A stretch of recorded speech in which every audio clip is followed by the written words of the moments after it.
नमस्कार साथियों, बहुत बहुत स्वागत है आपका एम्प्लॉयमेंट्स पॉइंट में। और जैसा कि आप सबको पता है कि दिल्ली गवर्नमेंट में फायर ऑपरेटर की वैकेंसी आई हुई है 706। इस भर्ती के लिए फॉर्म भरना शुरू हो चुके हैं और आज हम आपके लिए लेके आए हैं इसका पिछले साल का पेपर, जो लास्ट टाइम एग्जाम हुआ था 2018 में। उसका पेपर जो है वो हम आपके लिए लेके आए हैं। हम आपको पॉइंट टू पॉइंट समझाएंगे कि पेपर किस तरीके का आता है, इसका लेवल क्या रहता है, क्वेश्चन कैसे रहते हैं, क्योंकि अगर आपने इस भर्ती के लिए अप्लाई किया है तो आप आसानी से इसकी तैयारी कर पाएंगे। चलिए शुरू करते हैं। तो साथियों, ये हमारे सामने क्वेश्चन बुकलेट है और इसके लिए फायर ऑपरेटर X14 इसका कोड है। 2014 में वैकेंसी आई थी, एग्जाम हुआ था 2018 में। क्वेश्चन बुकलेट पे आपको यहाँ अपना रोल नंबर लिखना होता है, आंसर शीट नंबर लिखना होता है। 2 घंटे का आपको समय मिला है और मार्क्स हैं 200। इसमें टोटल 5 पार्ट हैं, जीके, रीजनिंग, मैथ, हिंदी और इंग्लिश। 5 के 40-40 क्वेश्चन है और 0.25 की नेगेटिव मार्किंग है। अगर कहीं भी अंतर है तो जो इंग्लिश वर्जन है वही मान्य होगा, ऐसा इसमें दिया हुआ है। क्वेश्चन हम देख लेते हैं कि जीके किस टाइप की आती है इसमें। तो इसमें पहला ही प्रश्न है कि बिंबिसार और अजात शत्रु वो किसके वक्त थे? शिव के, जैन, वैष्णव या इनमें से कोई नहीं? शंकराचार्य ने कौन सा सिद्धांत दिया? द्वैत, अद्वैत, विशिष्ट द्वैत या फिर लिंगायत? किस तरीके का सिद्धांत शंकराचार्य ने दिया? कौन सा सिद्धांत शंकराचार्य ने दिया, इससे संबंधित है। महमूद गजनी ने जयपाल को कब हराया था? उस पर कब अटैक किया था? यह सवाल इसमें पूछा गया है।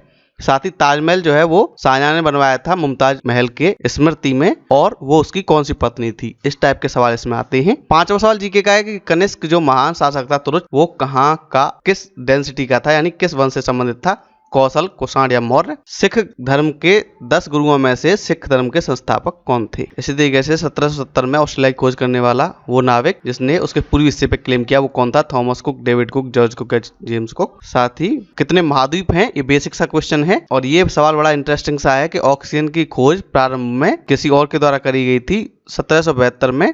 बाद में जोसेफ प्रेस्टली ने 2 साल बाद इसकी खोज की और इस खबर को फैलाया। तो वो कौन था जिसने ऑक्सीजन की खोज करी थी सबसे पहले प्रारंभिक रूप में? और इसका सही उत्तर है कार्ल विलम शील, यानी CW शील ने इसकी खोज करी थी। बाकी जो सवालों के आंसर आपको मिल जाएंगे, ऐसे सवालों के आंसर कम मिल पाते। लाफिंग गैस यानी हंसाने वाली गैस कौन सी होती है? नाइट्रस ऑक्साइड होती है। इसके अलावा कॉमनवेल्थ गेम्स कहाँ हुए थे लेटेस्ट, वो पूछा गया है, तो वो ग्लासगो में हुए थे, सबको पता है। इसके अलावा प्रथम पंचवर्षीय प्लान कब आया था गवर्नमेंट ऑफ इंडिया के द्वारा? ऐसे सवाल जीके के पूछे जाते हैं। क्योंकि पेपर 10th लेवल का है इसलिए बहुत ज्यादा टफ क्वेश्चन इसमें नहीं पूछे जाते हैं। जैसे सेकंड वर्ल्ड वॉर का कारण क्या था? द्वितीय विश्व युद्ध का क्या कारण था? प्लानिंग कमीशन का चेयरमैन कौन होता है? डूरंट कप किससे संबंधित है? संयुक्त राष्ट्र संघ यानी यूनाइटेड नेशन ऑर्गेनाइजेशन का गठन कब हुआ? उसका जन्म कब हुआ? यूएनओ में कितने मेंबर हैं? सोडा वाटर जो है वो किस टाइप का सॉल्यूशन है? Gas in liquid, gas in solid, इस टाइप के प्रश्न आपसे पूछे जाएंगे। साथ ही ये भी प्रश्न आया था कि वो कौन सी डिवाइस है जो अंडर वाटर ऑब्जेक्ट्स को ढूंढ लेती है? तो उसको सोनार कहते हैं। सोनार टेक्निक होती है जिसके द्वारा हम अंडर वाटर जो चीजें होती हैं उनको ढूंढ लेते हैं। सबमरीन का भी पता है, इसी तरीके से लगाया जा सकता है।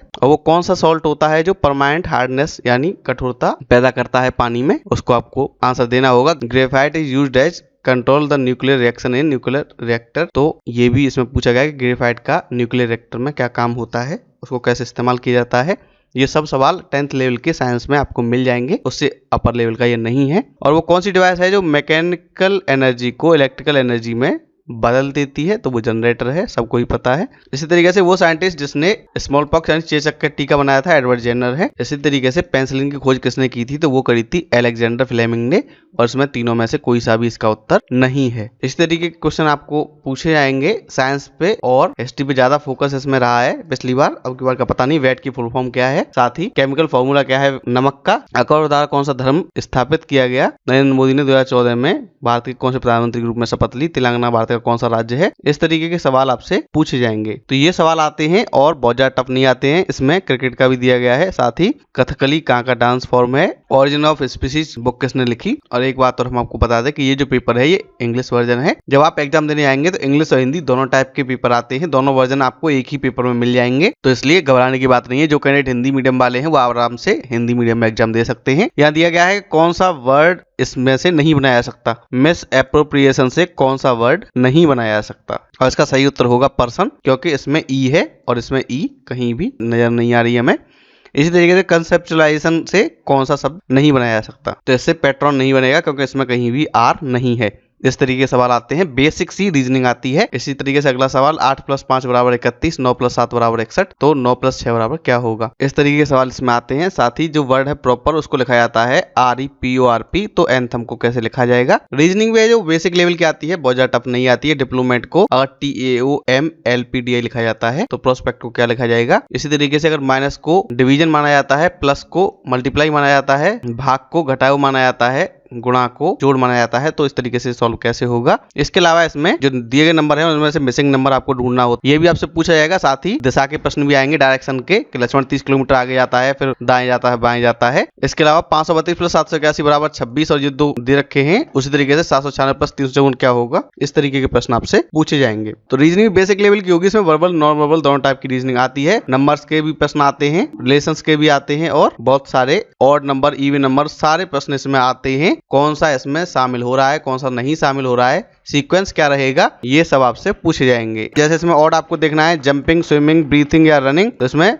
ब्रीदिंग होगा। इसके अलावा old, new, ancient, modern, shallow, deep, काम, क्वाइट, तो काम और क्वाइट तो एक ही चीज होती है। इस तरीके से आपसे पूछे जाएंगे। और ये रीजनिंग जो है वो 10th लेवल की ही रहने वाली है, यानी SSC MTS लेवल की रीजनिंग रहती है, बहुत ज्यादा टफ नहीं रहती है। अब बात कर लेते हैं अर्थमेटिकल एंड न्यूमेरिकल एबिलिटी यानी मैथ की। तो मैथ जो है वो 10th लेवल का ही आपका आएगा। इसमें यदि n को डिवाइड किया जाता है 5 से तो बचते हैं 2, तो reminder of n² is divided by 5 क्या बचेगा, तो 4 बचेगा। ठीक है। और इसी तरीके से हम देखें कि 15 आर्टिकल्स की जो कॉस्ट प्राइस है वो 12 आर्टिकल्स के सेलिंग प्राइस के बराबर है, तो कितना % लाभ होता है, तो लाभ हानि के प्रश्न भी दिए गए हैं। इसके अलावा ज्योमेट्रिक मीन बिटवीन 4 और 60 इज जो भी है वो आप देख सकते हैं। इस तरीके के सवाल आपके आते हैं। इसके अलावा दो नंबरों का जोड़ 5 है और उनका गुणा 6 है, उनका स्क्वायर क्या होगा, ये प्रश्न आपसे पूछे जाएंगे। x अनुपात y = 4:5, तो 5x + 3y अनुपात 10x + 2y बराबर क्या होगा, ये प्रश्न आपसे पूछे जाएंगे। इसके अलावा लंबे लंबे जो मल्टीप्लिकेशन होते हैं या फिर जो फॉर्मूला वाले सवाल होते हैं, जैसे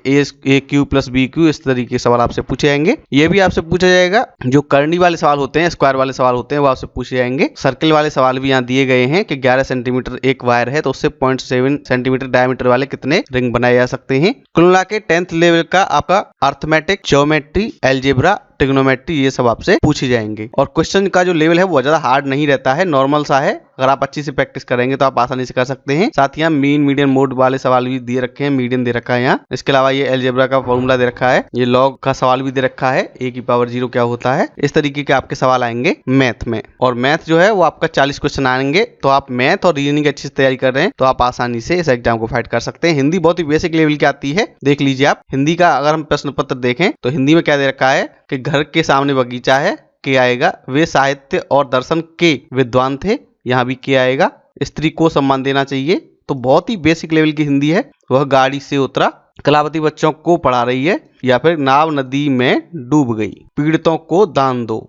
ठीक है। पंछी ने पिंजरा खाली किया, रश्मि ने रमा को पुस्तक दी, आप अपने कमरे में जाइए, सड़क पर लोग जमा हैं। इस तरीके के प्रश्न आपसे पूछे जा रहे हैं, आप आसानी से कर सकते हैं। वह अपने गुरु की इज्जत करता है। साथ ही अंत शब्द का विलोम शब्द है आदि। सुत का अर्थ होता है बेटा। 25 को हिंदी में कहते हैं 25। राक्षस शब्द का स्त्रीलिंग है राक्षसी। समुद्र शब्द का समानार्थक शब्द है सागर। उसे पद से हटा दिया गया, उसने देश के लिए अपनी कुर्बानी दे दी, यह रोहन का घर है।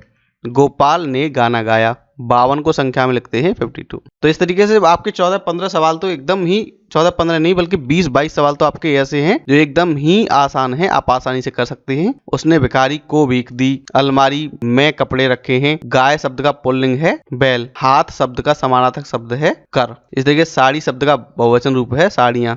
मन शरीर का राजा है। राधा ने खिड़की खोली, वह घर पर नहीं है। उपकार शब्द का होता है अपकार। शिष्य शब्द का स्त्रीलिंग है शिष्या। इस तरीके के सवाल इसमें आते हैं। 9 2 11 हो जाना यानी भाग जाना। इसी तरीके जीव शब्द का समास शब्द। एक यहाँ पे वो दिया गया है आपको पैराग्राफ, अवतरण दिया गया है, उसमें से आपको सवाल हल करने हैं। तो हिंदी जो बहुत ही बेसिक लेवल की है, आप आसानी से कर लेंगे, बहुत ज्यादा तैयारी की आपको आवश्यकता नहीं पड़ने वाली है। इंग्लिश टेस्ट की अगर हम बात करें तो इंग्लिश टेस्ट में भी 40 क्वेश्चन आएंगे। इसमें पहले डायरेक्ट इनडायरेक्ट दिए गए हैं। Supriya told my mother I will meet you in your office. इसी तरीके तरीके से डायरेक्ट इनडायरेक्ट के कई सारे सवाल यहाँ पर आपको मिल जाएंगे, देख सकते हैं आप। तो आपके डायरेक्ट इनडायरेक्ट आएंगे, एक्टिव पैसिव आएंगे, वर्ड आएंगे, सब्स्टिट्यूट आएंगे और बहुत कुछ आपका आने वाला है। इसमें आपको क्या करेक्शन करना है वो आप देख सकते हैं। जो करेक्ट अल्टरनेटिव है, the saint said that man are immortal, तो इसलिए ये भी आपको देखने हैं। जो करेक्ट रिप्लेसमेंट होता है उस टाइप के प्रश्न भी आपसे पूछे जा रहे हैं। यहाँ पैराग्राफ भी दिया गया है, पैराग्राफ से आपसे प्रश्न पूछे जाएंगे। पैराग्राफ में आपको पढ़ना है पैराग्राफ को ढंग से और उससे भी आपको आंसर्स देने हैं।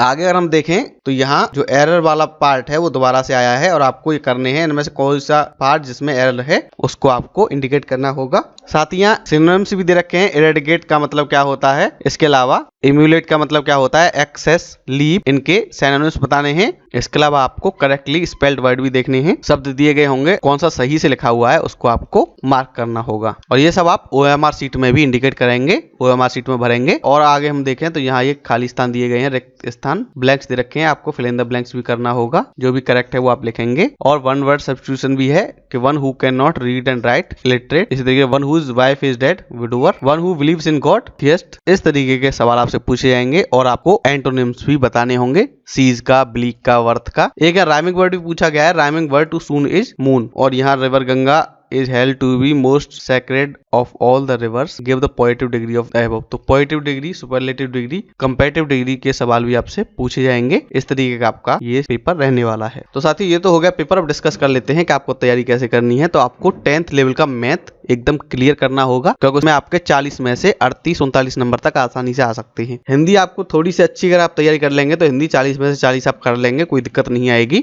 वहीं जो इंग्लिश है वो थोड़ी अपर लेवल पर है और आप अच्छी से तैयारी करेंगे, अपनी वोकेबुलरी को अच्छा बढ़ाएंगे, अच्छा करेंगे, वोकेबुलरी तैयार करेंगे ढंग से, तो आप उसको आसानी से कर सकते हैं। बात कर लेते हैं रीजनिंग की। तो रीजनिंग बहुत बेसिक लेवल की है, बहुत ज्यादा टफ नहीं रहेगी। अगर आप अच्छी से तैयारी करते हैं तो आप 36-37 आराम से अटेम्प्ट कर लेंगे। अगर आपकी तैयारी अच्छी होगी तो आप अच्छी से बुक से प्रिपेयर करेंगे। तो बात करें जीके की, तो जीके का कोई भी फिक्स पैटर्न नहीं होता है। हालांकि पिछली बार साइंस और हिस्ट्री से ज्यादा सवाल पूछे गए थे, स्पोर्ट्स से आए थे, बाकी चीजें कम आई थी। हो सकता है इस बार ज्योग्राफी ज्यादा आ जाए। तो जीके आपको एसएससी हायर सेकंड लेवल की तैयारी करनी है, यानी 10+2 लेवल के अगर आप जीके तैयार करेंगे, थोड़ा और डिटेल में पढ़ेंगे तो आप आसानी से जीके में भी अच्छे नंबर ला सकते हैं। तो साथियों ये था DSSB फायर ऑपरेटर का प्रीवियस पेपर हम आपके लिए लेके आए। अगर आप ये वीडियो लाइक और शेयर करेंगे तो हम आपके लिए और भी एग्जाम्स के प्रीवियस ईयर पेपर लेके आएंगे। अगर आपको ये वीडियो पसंद आया हो तो इस वीडियो को लाइक और शेयर करना बिल्कुल मत भूलना। धन्यवाद।